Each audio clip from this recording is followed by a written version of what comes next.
Maligayang pagbabalik po mga kaibigan sa ating YouTube channel. Mga kaibigan, isang nakakalungkot po na balita. Ngayon lamang po ay niyanig po ng 7.4 magnitude earthquake ang Taiwan. Ito na po ang pinakamalakas na lindol sa loob po yan ng 25 years. At marami nagsasabi na ito nga daw po ay babala. Malapit lang din po ang Taiwan sa bansang Japan, kaya naman posibleng magkaroon din ng tsunami after po nitong earthquake or lindol po na ito. Ayon din sa ilang mga sabi-sabi na nakakatanda, dahil din daw po o nagbabala na itong papalapit nga po na solar eclipse na mangyayari nga po ngayong April 8, 2024. So, ano nga po ba yung posibleng epekto nitong solar eclipse na ito, at ito ba talaga ay nagbibigay ng mga pahiwatig or babala sa mga posibleng sakuna na mangyari sa ating bansa? Ito pong solar eclipse, ayon din po sa mga eksperto at sa mga scientists, ang epekto po nito ay posibleng malawakang solar power, pagkawala po ng kuryente sa ilang bahagi po ng mundo, ng mga bansa, at lalo din sa Pilipinas. Naghahanda po tayo ngayon sa posibleng epekto. Hindi rin po ito pwedeng tignan ng direktahan dahil posibleng makabulag po ito sa ating mga mata. At ito pong solar eclipse na ito ay talagang total solar eclipse na ilang years din pong inaabangan.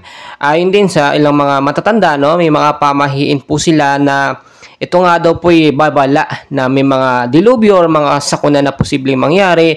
At ito nga po yung sinasabi natin kauna-unahang dilubyo na nangyari sa kuna, itong 7.4 earthquake na nangyari po sa Taiwan.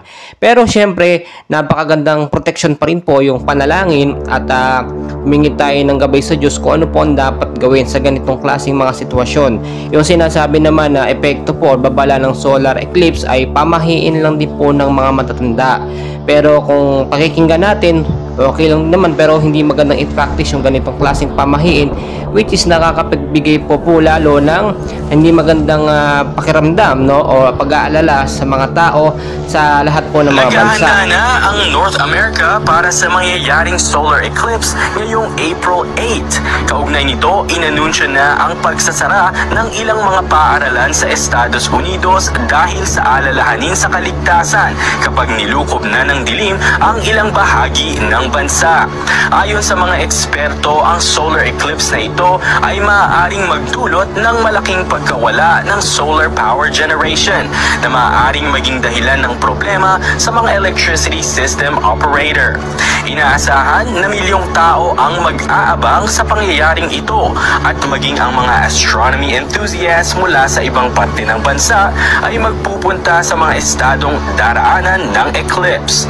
Bunso nito, nagbabala ang mga otoridad sa traffic jam na maaaring mangyari kasabay ng bilin sa publiko na huwag titingin ng direkta sa araw dahil nakapagdudulot ito ng panghabang buhay na pagkasira ng paningin. Dagdag pa nila, nangangamba naman ang mga otoridad sa mga inaasahang kumpulan ng mga tao sa araw na iyon dahil maaari rin itong magpabigat sa local resources at emergency personnel sa lugar. Ang mga estadong maapektuhan ng total solar eclipse ay ang Texas, Oklahoma, Arkansas, Missouri, New York, Pennsylvania, Vermont, Illinois, Indiana, Ohio, New Hampshire,